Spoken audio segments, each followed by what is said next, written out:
Hello, everybody, and welcome back to Fandom Fridays, where we check out all the pony fakes that are not pony related. Why? Because I may have spent last week all alone, but that doesn't mean you have to. Well, I kind of missed Valentine's Day because yesterday that day was very, very complicated. I had a lot of stuff to do that day. It kind of split me up, but I want to make up for it by bringing you a Valentine's Day type story. By bringing out one of my favorite Dragon Ball Z couples. Yeah, guess who got Dragon Ball Z Kakarot recently? This guy. Did he enjoy it? Yes! So please sit back as we here enjoy, bring you to the Memorial Library. I'm proud to present Attractions of Abduction. The Attractions of Abduction by Piccolo's Green Lanoja. Chapter 1, A Change in Plans. Bulma peered over the rocks that hit her, banging down her lip in order to stop herself from screaming with fear. It wasn't the Saiyans that scared her.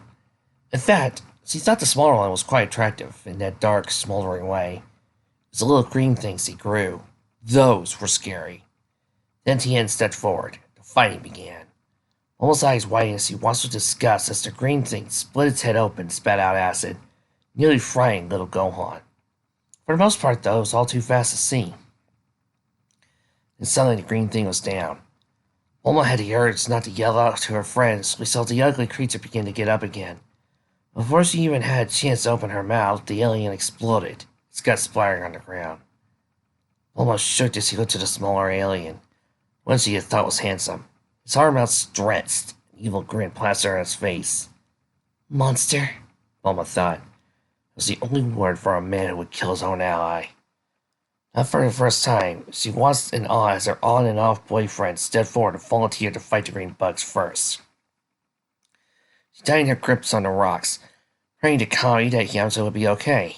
Where was Son Goku? The dragon said he had been wished back. Suddenly, Yamcha disappeared. Bulma let out a small cry before she could stop herself. Quickly, she crouched back down behind a rock, hoping nobody had heard her. The last thing she needed was some scary alien finding out that she was there. Vegeta turned his head away from the fight suddenly. His eyes roaming across the rocks to his left. He had heard something. He was sure of it. Something close to a screen. Quickly, he checked his scatter. Nothing significant showed up. He looked at Nappa to see if he had noticed anything, but the big idiot was too engrossed in wanting to fight. Typical, Vegeta thought to himself. He turned his attention back to the Cyberman. Yamcha knew he had won. The Cyberman was easy to take down, and he realized with a fresh wave of relief that he was now in a different league than the Green Freaks. He said so to his friends, and turned to taunt the aliens in front of him. He should never let his guard down. Too late. He turned around, and then the Cyberman had him. Out of the corner of his eye, he caught a familiar flash of blue from behind the rocks. Bulma! He thought, before the world suddenly went blank. Bulma blinked with disbelief, frowning as she had tried to comprehend what she had seen. Breath was caught in her throat. It felt like her heart had stopped. She tried to stay calm, but it didn't work. Her breath was coming quicker. Her legs were working even before she realized what she was doing. Yamcha! She screamed as she rushed onto the battlefield, throwing herself over her lover's prey. Yamcha! She cried again, tears running down her face. Around her, Earth's fire stared in shock, wondering what the hell she was doing there. Vegeta couldn't help but smile. In all his life, he had never been so unexpectedly surprised as now, to see some weakly woman run into the battlefield with no thought for her own personal safety. He eyed the creature appreciatively, knowing the way her blue hair shone in the sun. Ugh, she cries too much. Bulma, Krillin said, stepping forward to put a protective arm around his friend. Now's not the time for you to be here. The Saiyans are very dangerous. You have to go. No! Bulma screamed, wrenching herself out of Krillin's grip. Before he could stop her, she was marching over to the Saiyans, ignoring the snarls of the Cybermen around her. You! She spat vehemently, poking the smaller man in the chest. You killed him. How dare you? What's the point of this, you disgusting freak? Don't you realize if you kill us all, you won't ever find the Dragon Balls? We're the only ones who know how to get them. You're as stupid as you look, you ugly little monkey! I love Bulma some days. Even more than Gigi. Vegeta's eyes narrowed dangerously at the woman who dared to invade his personal space. Still unwound to flick anger behind him, fur bristling as he snarled. You sealed your fate the moment you called me a monkey, he told her, let's pull back to reveal sharp canines. He reached for her neck, intending to snap it, when a thought suddenly struck him. She knows how to get the Dragon Balls. She said so herself. Dragon Balls obviously come from the Namekians. The Namekians come from Namek. Surely the original planet will house more powerful orbs than the ones on this planet. I don't have any time to waste. I need to be immortal before Frieza finds out. The spies are everywhere. Nappa! He snapped, throwing an easy female over his shoulder. Change the plans! We're going straight to Namek. He took off, ignoring the screams of the woman he had fished out of his controller and recalled the space pods. Soon I will rule the universe. Chapter 2. Somebody's girl is stolen. Sir, he says, but again, Laura wasn't kidnapped. Ooh, dissed. Thank you. Bulma screamed as the Saiyan flew higher, desperately clawing at his armored back, trying to get away. Put me down! She screamed. Put me down!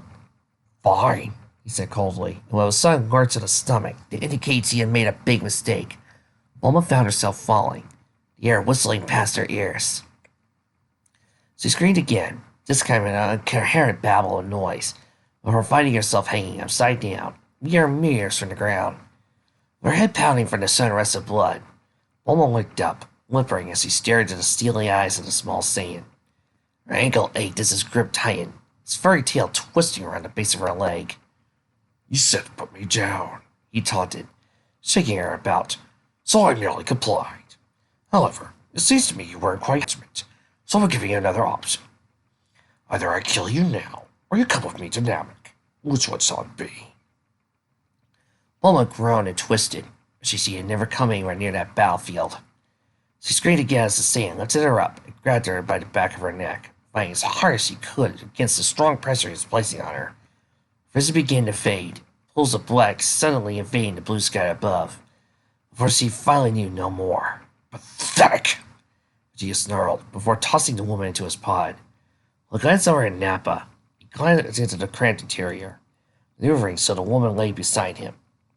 Closing the door, he input the necessary data for the next journey, before closing his eyes and leaning back, allowing the hissing gas to send him into stasis sleep. When he is asleep, the voice of the pod's computer reads him. Next destination, planet Namek. Girl, stop it, Piccolo! You're the strongest of us all!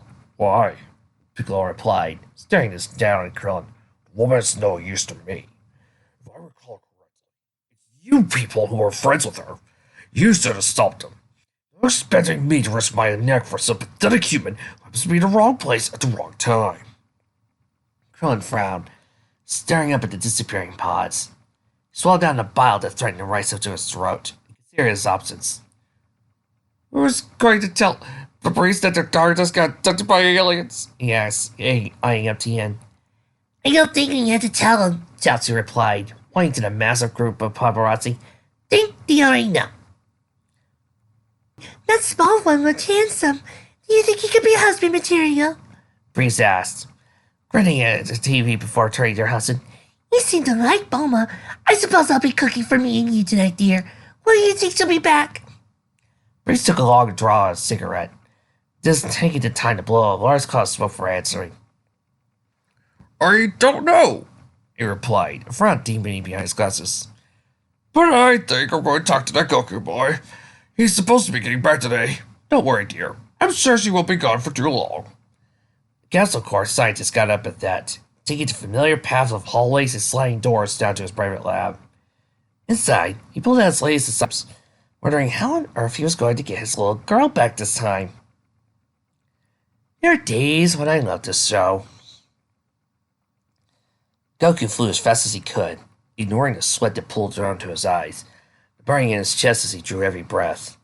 He was doing everything he could possibly do He couldn't fight the dreaded feeling, it wasn't enough. Finally, after what seemed like years, he spotted the end of Snake Way. Making the final jump, he landed inside Yama's castle, before running into one of the horned workers there. Spotting Kami, he went over to his former trainer. Subsequently, he noticed the pained look across the old alien's face. "You're too late, Goku," Kami said solemnly. "The Saiyans have already left." "Earth is gone?" Goku cried, stepping back in shock. No, Kami said reassuringly. "Only one city was wiped out. It sounds bad, but I was expecting worse. No, they killed Yapcha, then left. And then they took an old friend of yours, Bulma's priest, with them." "What?"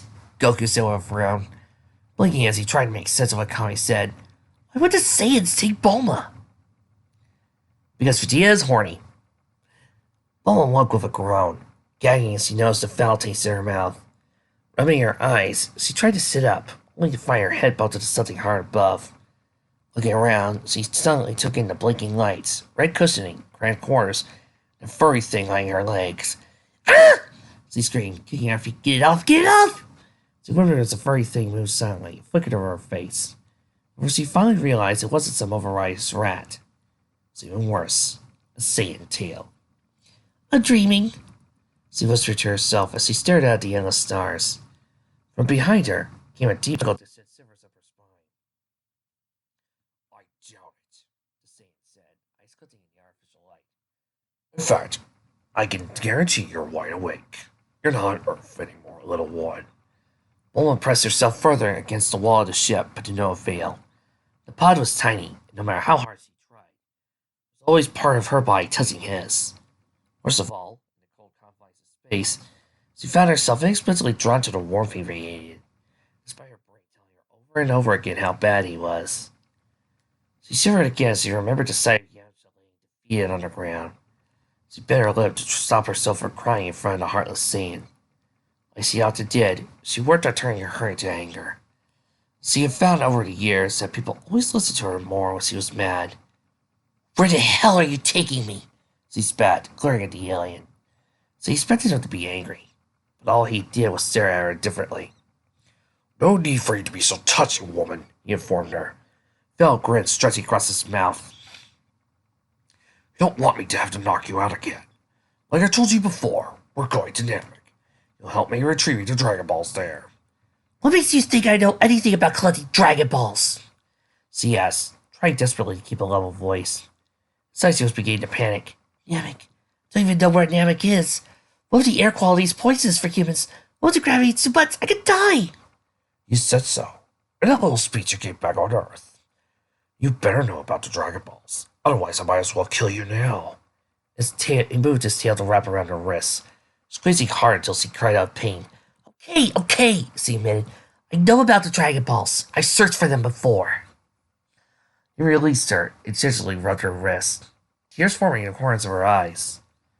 "There's still an hour before we land," the alien informed her, eyes moving to gaze about the small round window. "Enough time for you to tell me everything you know about the subject." "Fine," she huffed indignantly. "I'll have Johnny out in a pout. Just don't hurt me again, okay? My name's Bulma." Vegeta looked at her, one eyebrow rising slowly as its dark eyes continued to stare. "Vegeta." Chapter 3. Landing. Vegeta growled low in his throat as he cursed his impatience. The female had done as he asked, and told him everything about the Dragon Balls, including the fact they were extremely difficult to find. The only equipment she had for finding it was back on Earth. "You'll have to carry a backup radar on you," he snapped at the woman, but decided to stretch her long legs across his. "Keep to your side of the pod." "My legs are getting cramped," she retorted, frowning at him again. "It's not my fault. I didn't know I was going to get kidnapped. Sheesh!" "Just shut up!" He snarled again, clapping a gloved hand over her mouth. She squealed, her fingers raking at him, but he refused to move. Eventually, she gave up, falling silent and slumping back against the faux leather cushioning. Vegeta withdrew his hand, using both arms instead to gather up her legs. She stood back over the small pace he had assigned her. He was just beginning to relax when the noise interrupted him again. "Vegeta, we're almost there," Nappa informed over the pod's intercom. "I know that, you idiot." Vegeta replied, rolling his eyes at the stupidity of subordinate. He's beginning to be nothing but a liability. Perhaps I can't get rid of him soon. How's the little female doing? Still alive? Does she have the information we need? Nappa continued, ignorant at the dangerous thoughts his prince was entertaining. Yes, I know I'm using an imitation of Taka's voice, but what can I say? I've almost forgotten what Deb Nappa sounds like.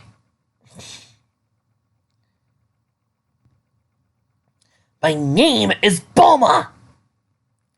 Yelled the woman, making Vegeta cringe again. She really was excessively loud, especially considering you were only in a tiny pod. Ooh, Bulma!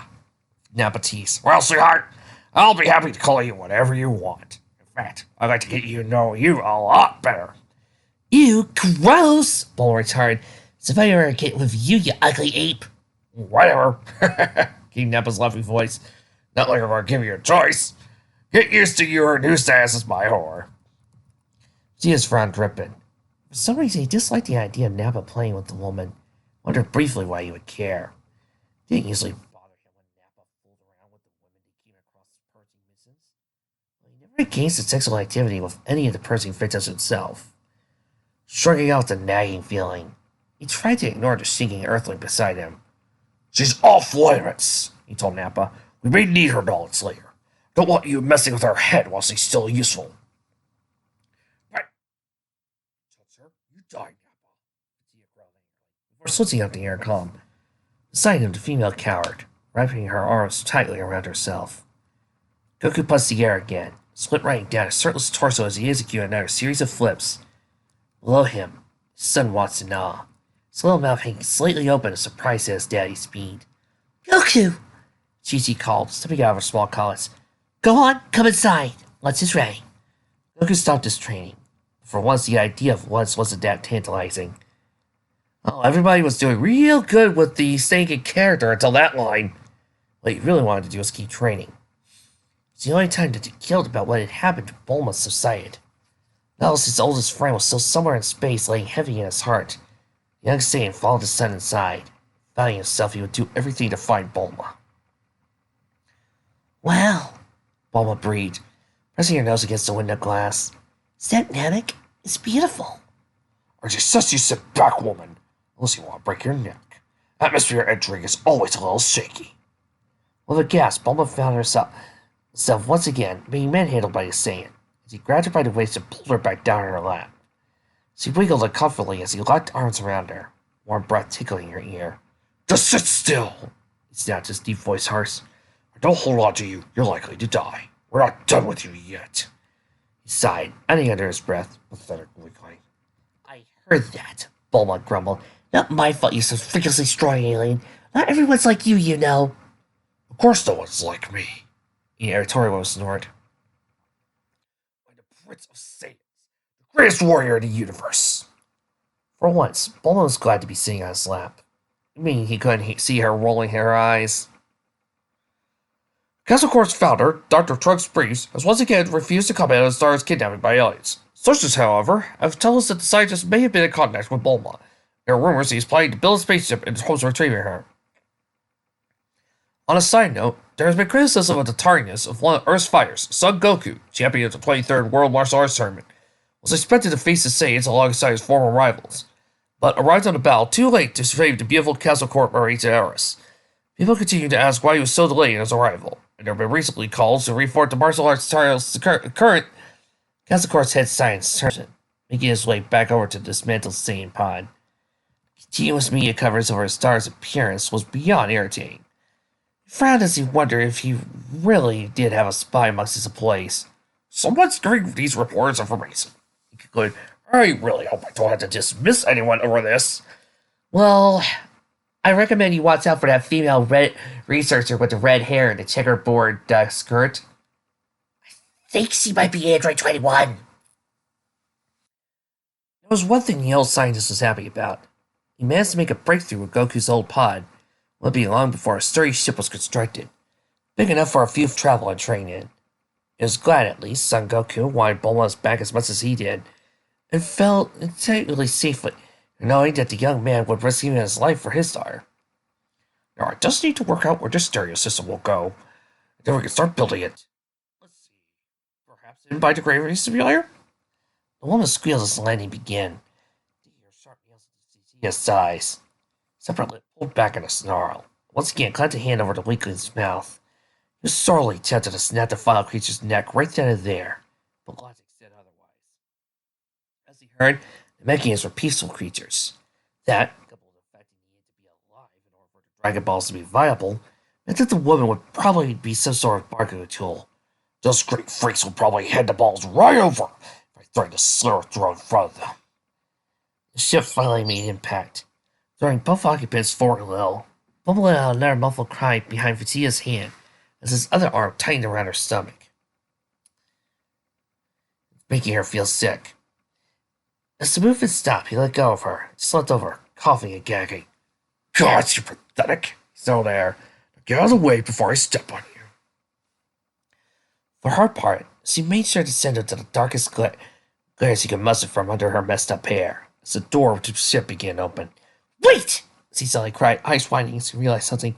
The atmosphere. Weapons not compatible. We could die of asphyxiation. Fool! I already checked on that. The Saiyan told her, slipping out of the cramped pod. He floated there for a moment, staring down at her before rolling his eyes with an exasperated sigh. You can't fly, can you? He asked, trying to answer. Do I look like Wonder Woman to you? She snapped back, her shoulders set square in defiance. His tail twisting in irritation, the ears itching to murder the little wench, picked her up, throwing her once again over his shoulder. She squirted quick, grunting and yelling, but he simply ignored her. Bouquet Nappa with a scour, he took off, grinning, realizing how close he was now to his goal. And these 3 chapters remind me just how much fun Dragon Ball fics are. I always loved that DBZ stories always seem to want to go through alternate realities and alternate versions or alternate timelines. Like, what if this happened? What if this happened? And of course, Vegeta and Bulma being my favorite couple really works well. Of course, all this does is remind me why I prefer Bulma over Chi-Chi as a female character and a female representation. Mainly because I know Akira Toriyama didn't like Chi-Chi all that much, it just made Chi-Chi a one-note gag character. While Chi-Chi does have her moments, Bulma's got everything in spades. The anger, the aggression, the intelligence, and that hot bod. Woo! You can see why Vegeta wanted her. Well, that was one down, thousands more to go. See ya next time.